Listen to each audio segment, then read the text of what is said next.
The whole point is to get not beyond, because thought will arise, not beyond thought, but just beneath thought. Watch, thought will arise like like a lava lamp will produce the upsurge of the of the wax inside. Mm.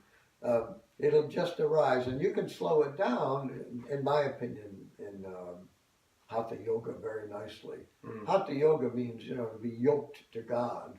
Mm. And if you do it right with the proper breathing and the focus, you can call it concentration. Mm. The focus, and to go play to the edge, that's the whole point of it. Go to the edge of discomfort, come back a little bit, go to the edge, stay on the edge of discomfort. Don't hurt yourself, but find out about yourself. You're finding out physical things right there. But if you can stay in that, you can have, in my opinion, you can have Kuan. A flow state. A flow state, yeah. You don't, you don't produce a homunculus, meaning another little man inside of you watching it. No, you are in the flow, you are the flow, you are conscious of the flow because you are the flow. Mm. And I know that just may sound poetic and maybe doesn't make all that sense, because built into our language is a sense of separate ego all the time. Mm. And so this kind of talk will not withstand the withering eye of linguistic analysis. Right, because we use the word I all the time. Exactly. You're talking about separate entities, and we know that from a higher scientific point of view, separate entities are just transitory complexes of energy. Mm. They're just, I call them a vortex. An individual is a vortex of energy, eventually will fall apart. Mm. And dissipate into the rest. I mean, at least, even Epicurus believed such a thing. Mm-hmm. Basically, he thought when you die, the soul, which is made out of atoms, would just disappear, just float away. You can visualize it. Mm. I'm not saying it's right, but clearly these bodies are temporary vortices.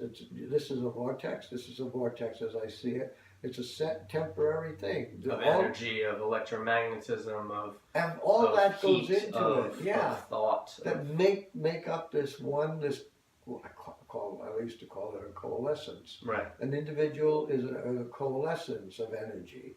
And systems. It's a system or a set of systems that combine to be one system, and it produces this strange thing called consciousness. And you can try to dispel consciousness by talking about its origins, its causes, but the fact is the genie is out of the bottle. When the neurophysiologist says that a mystical experience of timelessness and space is simply the result of the reticular activating system in the brain shutting down temporarily, I have no problem with that. I think there's always going to a neurophysiological correlate. Because that's the mechanism. Yeah. That's just describing the mechanism. That's describing the mechanism. But not the experience. Or the fundamental nature of consciousness. Mm. Is it just energy? Is it just? I think it is energy, but is it limited to the brain over there? When the fact is, you can do more with you can put the Empire State Building in your brain, in your consciousness, not your brain, but your consciousness. You know what I mean? It can travel, so to speak. It's not limited to only this location. Mm.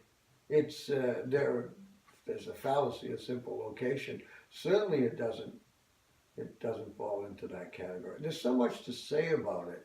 Consciousness experts can talk forever about it, and it doesn't matter what materialistic, atheistic point of view, like Marxism would say about it.